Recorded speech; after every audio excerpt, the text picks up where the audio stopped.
Good day, everybody. Brian here from quantlabsnet.com. Today, I want to talk about an important element in the world of options trading, futures trading, that a lot of traders will use, specifically all the institutional. This is one of the more standards, a way of trading with multiple positions on as part of a strategy. This is called hedging. I'm not going to get into what hedging is. I'm assuming you already know, as in the current state on March 15th, 2025, if the markets are going down, you're going to put money into gold. Let's say if the markets, US markets are declining, you want to retain that portfolio profit and put money into gold, and then maybe all that will go up, and that's a form of hedging. So it gets a lot more complicated than that. I'm here to just show you the ins, the outs and the different types of ways that this new system, reporting system, framework, call whatever you want to call it. And again, this is for institutional traders as from a reporting standpoint. But at the same time, as I work with it more and more, using AI to make it more intelligent from the queries that's available from the variety of LLMs out there. Yeah, you can do some pretty impressive stuff. One day I might show that, but right now I just want to show the basic elements of this hedging business. So in this case, we got one called a hedging math. And basically what it is you could have some cash returns. Now, again, it doesn't matter what you are tracking. Mechanics pretty well stays the same. Doesn't matter what type of asset it is, as long as it is a future contract, underlying future contract that goes with it. Could be whatever, gold, oil, all the way down to commodities like softs, agriculture, um, precious metal, as I've just said, uh, any energy product, financial products, market indices, and so on and so forth. So we have a variety of different cash returns. It could be a year, 6 months, whatever you choose. But these are the elements you need to know about the understanding of what you're probably going to work with for other types of hedging. So typically, you're going to get a mean cash return. You'll get a mean futures return. So again, there's a cash return, which is from the spot market, and there's going to be a futures return from the futures market. I can go into the technicals and where that comes from. That's going to be usually your broker. In my case, I've gotten some functions that work well for futures with Interactive Brokers API and the Trader Workstation. That seems to work, but as I said before in past videos, trying to get the options chain data for specific futures contract just doesn't go unless, and that's all thanks to the regulators or the providers like the CME, the exchanges, the CME and the ICE. They kind of monopolize that, but I'm not going to get into that. But for the futures contract, it's fine. So again, what you're trying to do here, once you get those mean returns, then you'll work with the variance of both the cash and futures return. You'll probably get standard deviation for both futures and cash. And the nice thing about that is when you're working with both the standard deviation and the variance, and again, you get the covariance between the two, and then you're going to get, quite honestly, some form of correlation between the two, correlation coefficient. So you can see here we get mathy. Can it get more complicated than that? Oh yeah. This is just the basics. But again, I work with some of the more easier ways of doing it. Again, I'm not going to go into the particulars. I don't need to. Okay. So for me, I'm just showing you examples of different forms of hedging and what comes out of it. So once you get that hedge math, you're going to use that plus some kind of uh, equivalent of an open, high, low, close. So for example, here I've got all the different symbols available. Here are all the different types of available contracts, commodities. namely, so if you look at the amount, it's about 40, 41, I believe. Yeah, 41. So as I said, I've already hinted at a variety of them. So you can work with any of them, get all the math that I just showed you, and then you get more sophisticated again by uh, running what I built out for my system. And again, all this comes back from the course that I put out in December. As I work more with it, people are commenting on some of the videos from the output of this. This is just the base. This is just the foundation, and being able to now go out and build out more sophisticated type of modeling with the coding. I can do this both in C++ and Python. And yes, this is where and what a lot of the institutionals will use as you work with it more specifically on the option chain. And then you start to see the bid and ask flashing by. And from what I've seen, it does work overnight. I'm Eastern Standard Time in North America. So that is pretty good. Depends upon the on the type of product you're wanting to do options on. So that exists as well as an opportunity. And that's where a lot of the high frequency trading shops participate in these kind of markets. And as the markets get worse, they come off from the world of equities, ETFs, and stocks, and they move into and or pretty well are well balanced in the world of futures and options. And specifically, when I say it's future options again, not equity options or stock options, we're talking future options. So let's take a look at some of these. So if I look at something called here the effectiveness, let's see here. Now I track my own modified versions from the base with this CHG change. So here, what we're doing is, I think this is gold, and I have a spreadsheet. I've shown it before with all the inputs. That gets more sophisticated. And then on top of that, he's gotten so sophisticated with the hedge math. I have to put that in its own little database in SQLite. I post all that in my blog at quantlabsnet.com slash blog. You can find those. Anyways, here we have the initial cash price, the initial futures price. You'll quickly learn on the what a basis is. Um, and then again, your final cash price. So this is a scenario you play with, and you're just trying to figure out the basis, if it's which direction it's moving in, and as a test to see if it's worth hedging. Just as an example. And again, I got to stress the output you see from these scripts, these Python scripts, these are purely in development. Doesn't mean they're right or wrong. What I want to focus on and show you are the results from these scripts, and you can make further calculations. So in here we have another one called hedge ratio calculator. This is another way to measure if something's worth hedging. And again, when you're hedging, you're going into the large sums. A lot of retail traders might not do this, but I still think it's important to figure out if it's worthwhile to pursue hedging. Um, so in this case, with the hedging ratio calculator, what we're doing is if you have, let's say, cattle or some kind of live product or in bushels or cattle with per head, you can see here we have a cash position of 1,000 or 10,000 pounds. Futures contract at 40,000 pounds. So we need to figure out the number of contracts that we put on that for it to open up a hedge on, and how many contracts are we going to go. These numbers are usually 10 times, maybe 100 times on the bigger institutions.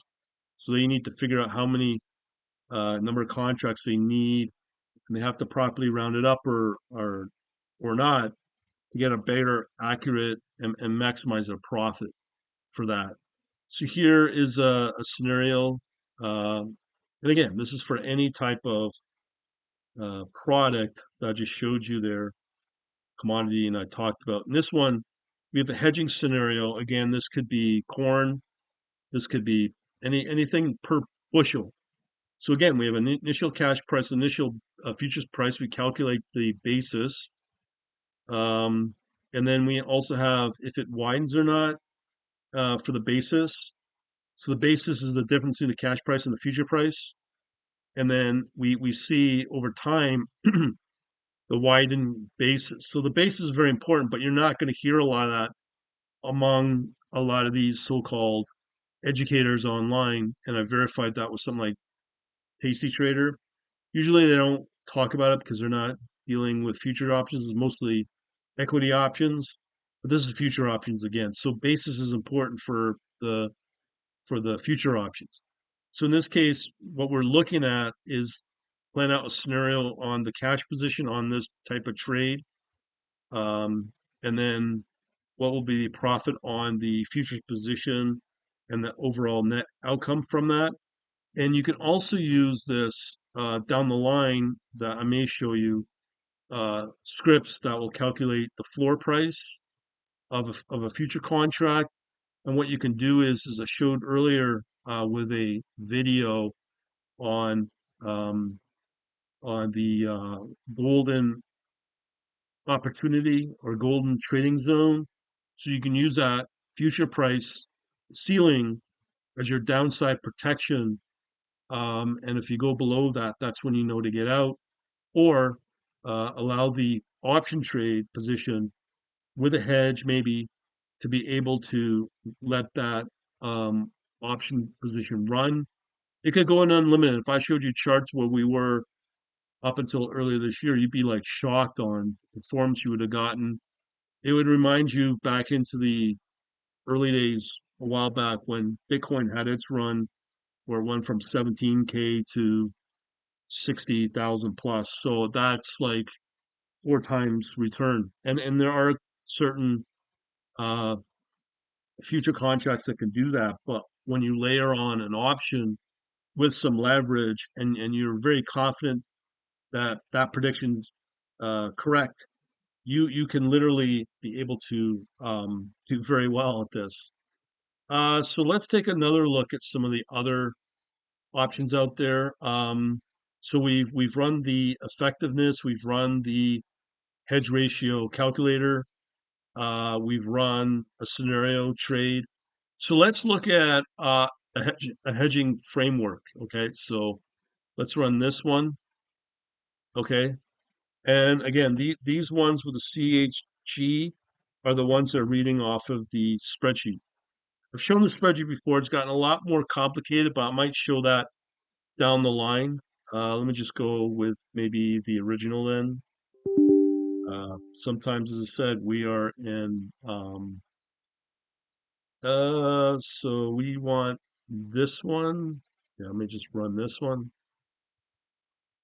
Okay. So again, what we have here now, this is where we get into the math again. This is where we have the quant stuff. This is typically when you look at the formulas and equations, these are the scientific notation symbols that you'll see. RC, RF, H star, RH, okay? So if you're not familiar with that, going through these type of really critical uh, scientific notation and then being able to apply uh, the formula, the equation that you want, you can obviously get the result. But the other thing is when it comes to now AI and the coding, it's the glue now between the math formulas and being able to generate code for it. And again, you can do that in C++, Python, and it's great because you know most, well, I can't sit here and say it's accurate, but again, depending upon your LLM that you use with more confidence, you can test it and validate it against real market data. But over time, it's going to get more intelligent and it's going to be less prone to error, which will be important because really the important part is understanding all this stuff. So in this case, we have a hedging framework with cash positions, and as I said, it gets bigger for the big boy trades, the institutions, and again, this is how a lot of the multi-million, multi-billion dollar operations trade like this. So if you're trying to get into a job in this career, you have to know this stuff. There's so many videos out there I've seen will get you a career in this stuff. They don't talk about this. They don't talk about the coding of it. And this involves now the quant side. If you're only focusing on the technical, being taught, things like performance based on Linux and C++ operations only, you're nothing to them. But if you understand that, plus understanding the math, plus understanding this right here, the more critical point, the trading aspect of it, this is what gets you the jobs. This is what gets you the high paying jobs. This is why I'm showing you this. And just from the video count, I could talk about $1 million job, and here's the programming, and get thousands of views. When I start to talk about this stuff, I get dozens of views. It just blows my mind that, people aren't as passionate as they are, or I don't know. I can't explain it, but whatever. So we have a cash position of 100,000 future position. So now you can see, coming back to what I showed you in the hedging math, we now have a cash return. We can now apply a symbol to it. Future return, same thing. This is the key right here, the optimal hedge ratio. This is the key to know about from the mathematical or quant side, okay?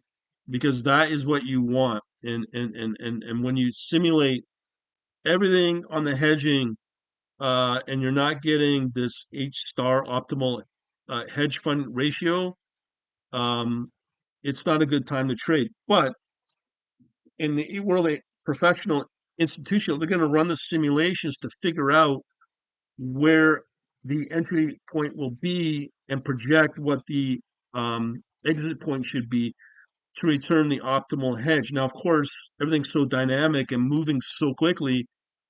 This is the ideal we'll want to get at. And when the position's put on, they'll be running other simulations similar to know when to get in or get out. And they're going to have their own modeling for that. But I'm just showing you from the quant side on the different, again, mechanics, on the different parameters that are used to achieve that.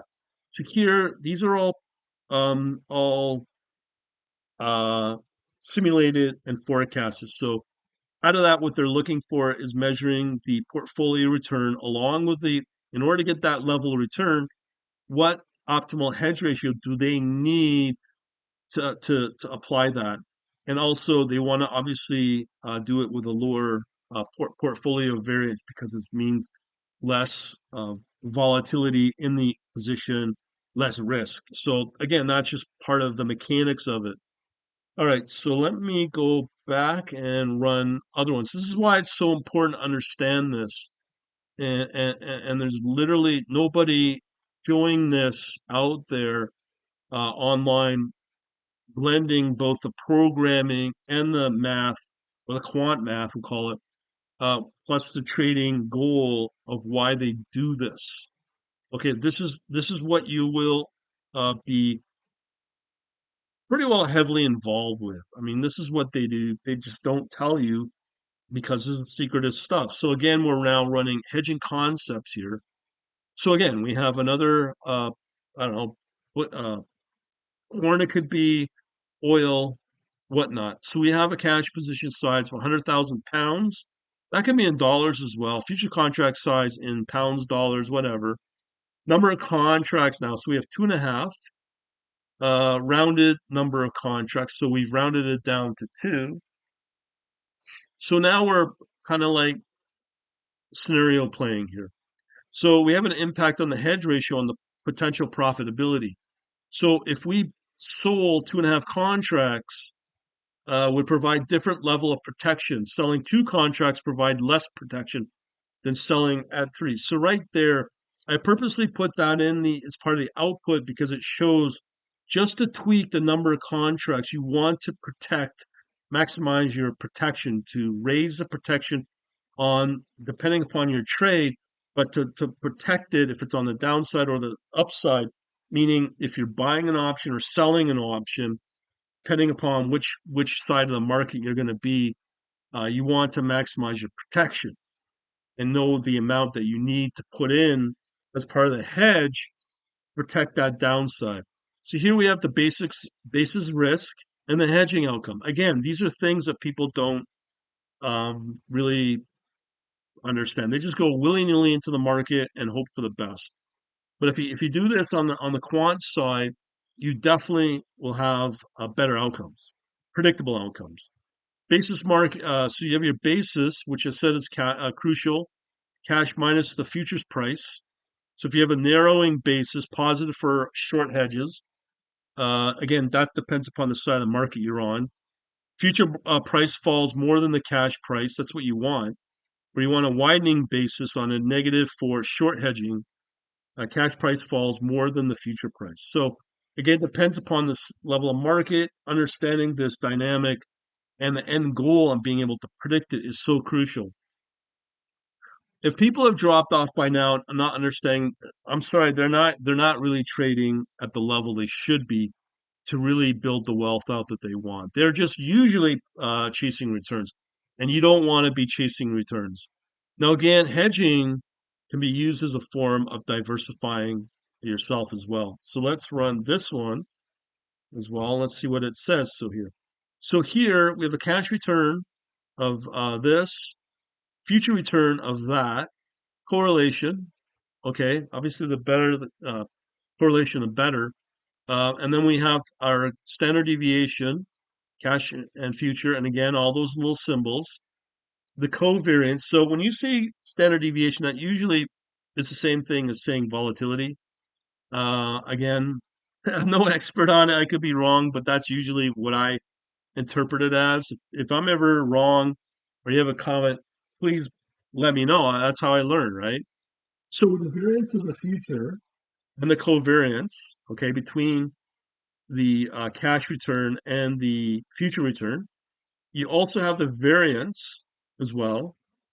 And then this is all math. So you can see here our optimal hedge ratio based upon the covariance and the optimal hedge ratio from the correlation. So here we can project our portfolio return based upon our covariance head ratio and also the return, the portfolio return on a correlation head ratio. And that's covariance versus correlation. So this is important to know to be able to calculate all those, not just against an option chain or a future contract. And there's they can be multiple contracts for a future. So you're going to simulate nothing but, and that's futures trading. If you want to make more profit, you get into what I'll show in future videos on what to look for. Many people will look at the Greeks and other things as well. But that's just basically showing you the diversity that comes with the with the concepts here. I missed some other points here, or have I? Let me see here. Let me just clear that.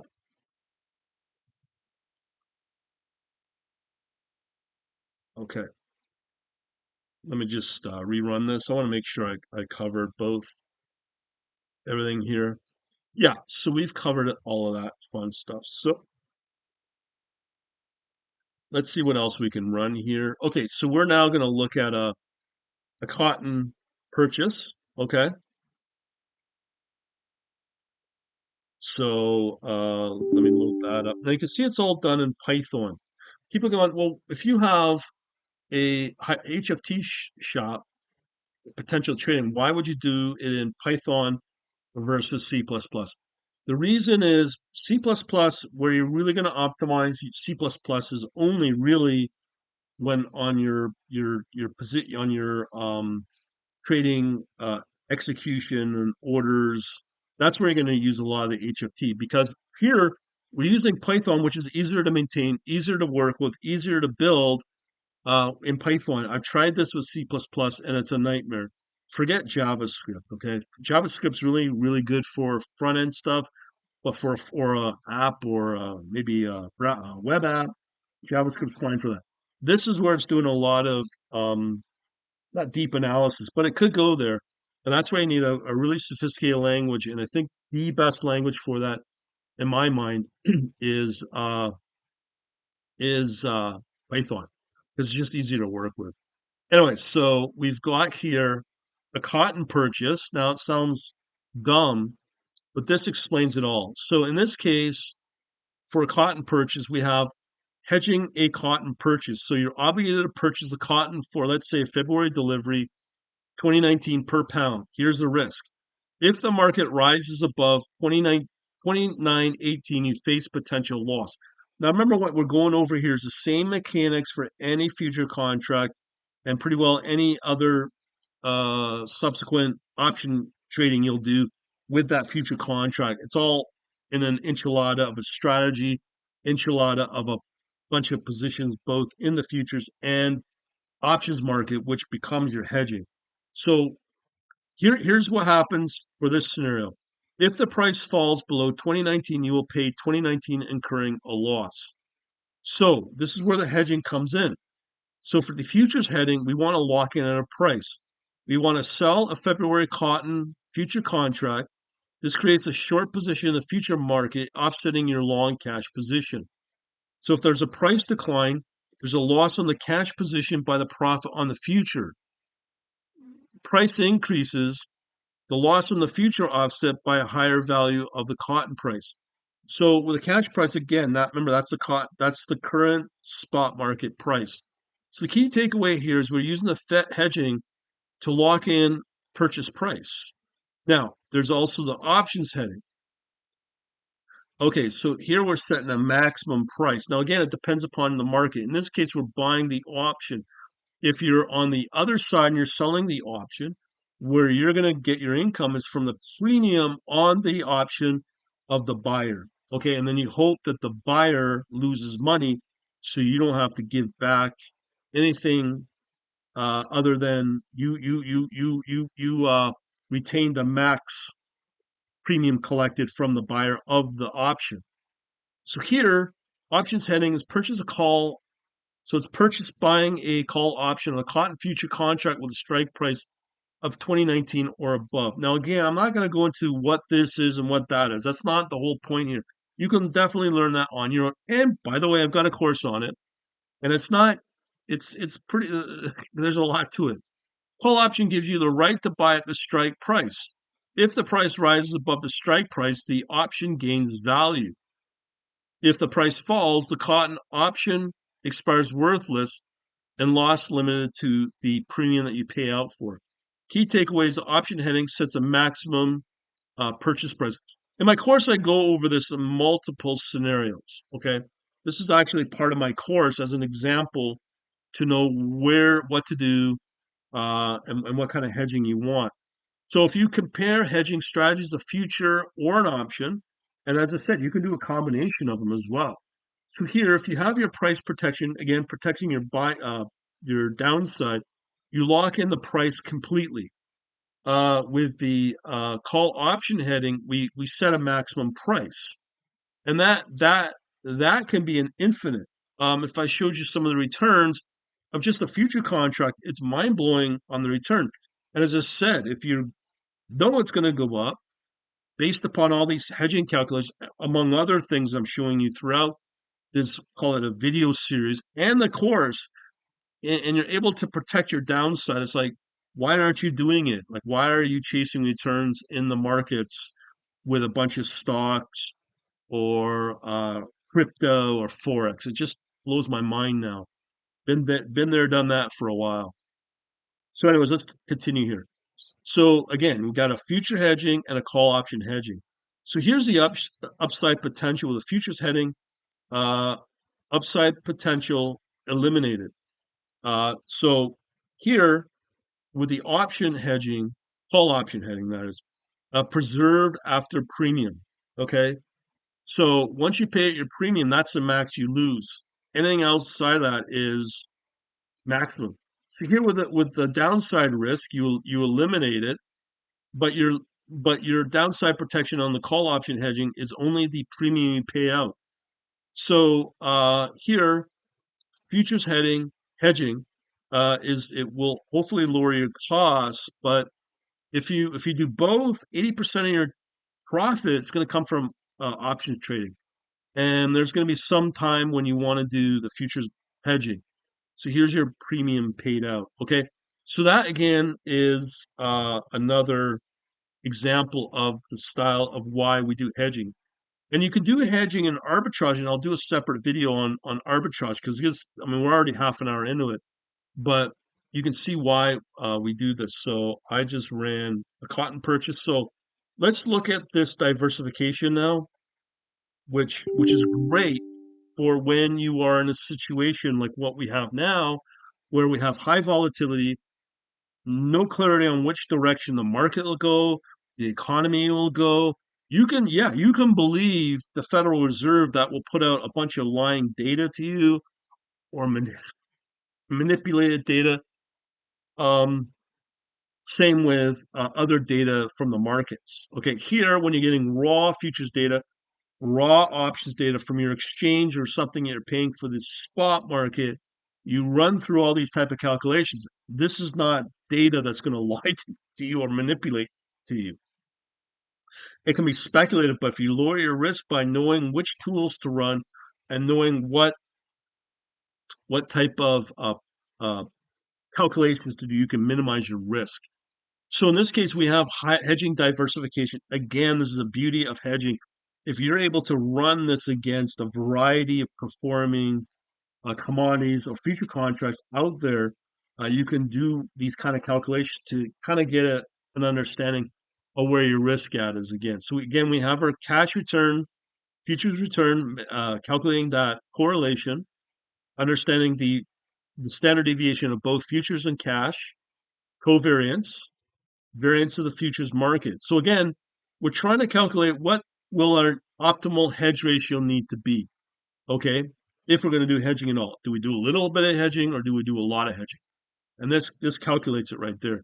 And then we can also project and figure out what our potential portfolio return will be based on, and I think I've run this before, based upon the covariance and the hedging ratio, on the correlation ratio as well. Okay, so we've done that. I think we've run the framework one. Let me just make sure. Yeah, I'm pretty sure. Yeah, we ran that. Okay, so now we get into the modern portfolio theory. Some people don't like it. Um, I only take it as far as where it's useful. Let's just see what that might mean. Okay, so here we're calculating the inputs of hedge portfolio return at 6%, measuring out the return on the variance of the portfolio uh, hedge portfolio rate variance. So you could do it on a certain number of product, and down the road in other videos I'll show you can do it against your entire portfolio to measure the whole portfolio risk, and you can also kind of do it against open positions or other positions you may want to open up as well and measure the risk and how it could potentially impact your portfolio. And then you get your optimal hedge here. So let's see. I think we got one more, quite a long video. Again, I've shown a video that is so critical on the payoff.